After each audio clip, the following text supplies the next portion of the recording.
เวลาไหมวันนี้เป็นวันศุกร์ศุกร์วันที่25นี่บ่25เดือนพฤศจิกายนพศ2565มาเบิ่งโครงการทางเลี่ยงเมืองหนองคายด้านหน้านี่นะเริ่มเลยนี่อันนี้เป็นเพิ่นสร้างทางเลี้ยวกลับเด้อเลี้ยวกลับเนาะผู้ใดที่เดินทางมาแต่บึงกาฬเนาะมาแต่จังหวัดบึงกาฬมาก็ได้มาเลี้ยวซ้ายแล้วเลี้ยวกลับถ้าว่าที่เข้าไปหนองคายเนาะคันว่าสิไปอันขัวมิตรภาพลาวไทยอันมาแต่บึงกาฬอันมาแต่เบื้องขัวเนาะก็ซื้อไปเลยข้ามนี่ราคาหมดทางตัวนี้ขึ้นทางยกระดับนั่นน่ะเทิงนี่ล่ะเลี้ยวเห็นนี่ล่ะสิขาวๆน่ะสิมังเนาะไปซ้ายแล้วไปสะพานมิตรภาพลาวไทยเนี่ยซ้ายมือนี่เป็นเจ้าอุดรเนี่ยสิเลี้ยวซ้ายไปหาเนาะสะพานหรือว่าขัวมิตรภาพลาวไทยนี่นะประเทศนี่นะนี่แล้วเนาะตัวนั่นทางยกระดับอยู่เทิงนี่ข้ามนี่ยังบ่แล้วเนาะยังกำลังใส่ขอบเนาะระเบียงอย่างนี้แหละอยู่เนาะขอบทางขอบอย่างแล้วเดี๋ยวบอกใต้แล้วไปขวมิตรภาพลาวไทยขวเราไปบึงกาฬอันตัวโค้งตัวนี้มันจากอุดรสิไปโค้งไปหาไปบึงกาฬนอกจากว่าบึงกาฬโดยซ้ายมือน้อยๆมันออกจากขวมิตรภาพลาวไทยสิกลับคืนไปจังหวัดหนองคายก็มานี้เนาะมีอัปเดตไหมเนาะสำหรับวันนี้วันศุกร์ที่25นี่นะพฤศจิกายน2022อันนี้เป็นจังหวัดหนองคายที่เข้าไปในเมืองเนาะอำเภอเมืองหนองคายด้านหน้าเพิ่นก็มีเบื้องขวาก็มีห้างสรรพสินค้าแมคโครซ้ายมือก็เป็นอันนั้นห้างโรบอทขายเครื่องก่อสร้างขายเครื่องเนาะขายเครื่องก่อสร้างขายเครื่องใส่ครัวภายในเรือนเฟอร์นิเจอร์ไปลงบ่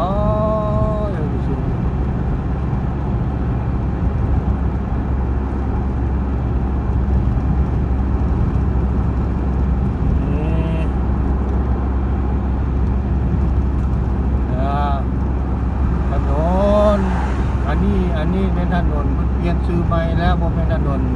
มิตรภาพเด้อมิตรภาพมันเลี้ยวไปขัวมิตรภาพลาวไทยตัวนี้ทางเข้าไปในเมืองหนองคายจะใส่ชื่อว่าทางอย่าง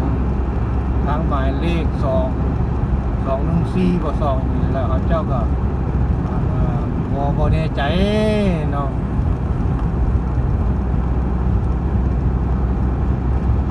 ไปต้นไป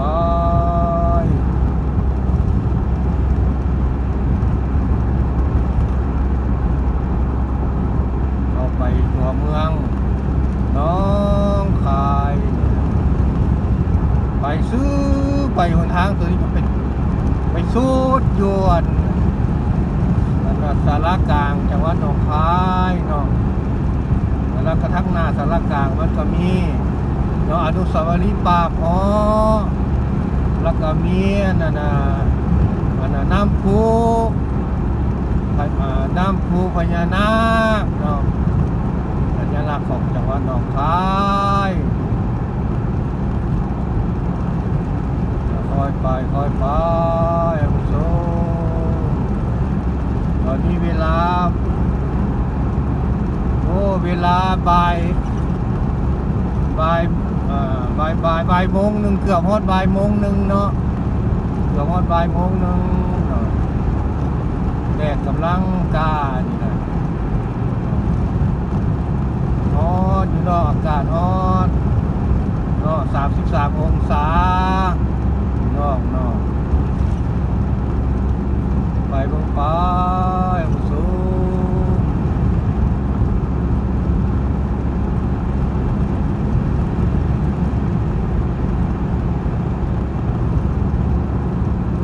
แล้วเข้าไปตัวเมืองหนองคายทัดไปซื้อนี่แล้วไปเลี้ยวกลับมันจะไปบึงกาฬเป็นทางเลี่ยงเมืองฮอบไหนเนาะฮอบดอกอันเพิ่นกำลังสร้างอยู่โอ้ยฮอบไหนนะฮอบกลางตอนนี้ทางเลี่ยงเมืองฮอบในเพิ่นอีกเดี๋ยวนี้มันเป็นทางในเมืองแล้วเนาะไปบึงกาฬได้คือกันอันเดียวกลัวเนาะก็ลงไป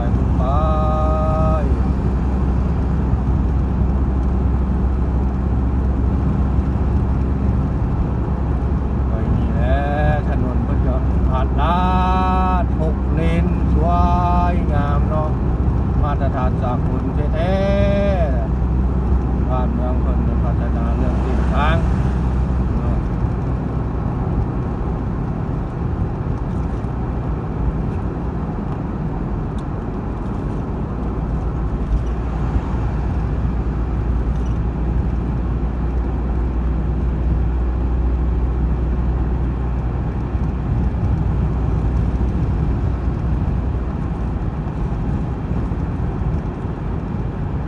ไปเบิกไป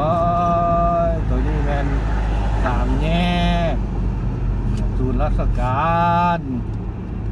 เนาะจังหวัดหนองคายอยู่ขวามือโรงเรียนปทุมวิทยาคารเนาะ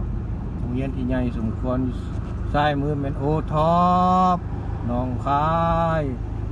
เนาะมีงานมือใดเพิ่นมีงานเนาะทุกวันจันทร์และวันศุกร์ตลาดชุมชนตั้งแต่เวลา 15 โมงเป็นต้นไปประเทศ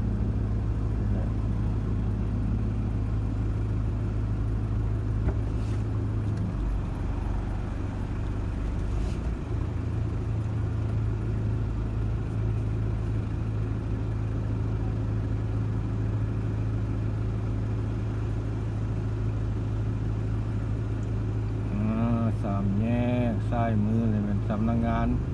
จังหวัดต่างๆจังหวัดหนองคายสำนักงานต่างๆสำนักงานพาณิชย์สำนักงานศึกษาสำนักงานหักพื้นที่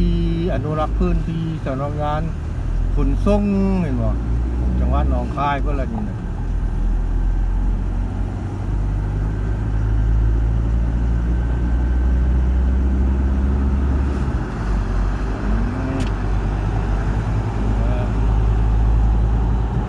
ไปละแม่นั่นอยู่ขวามือเป็นอัสฟานบิ๊กซี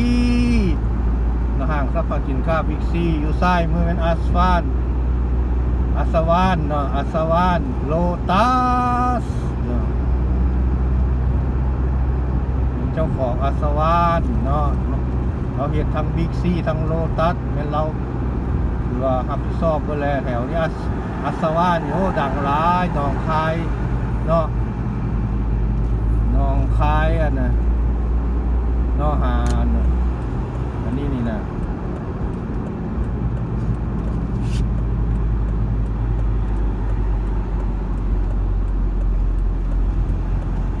น้องคายแถวน้องคายบึงกาฬบ่อย่างนี้นะ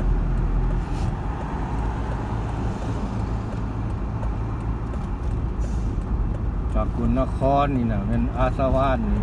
นครปฐมนครพนมแม่นว่าอาสวานี่โด่งดังที่สุด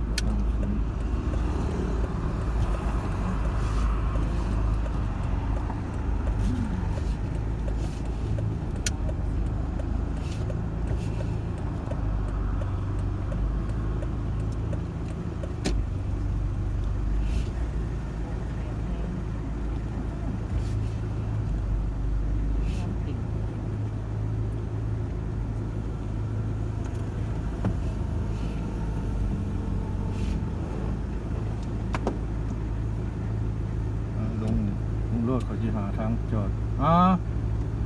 เกินลง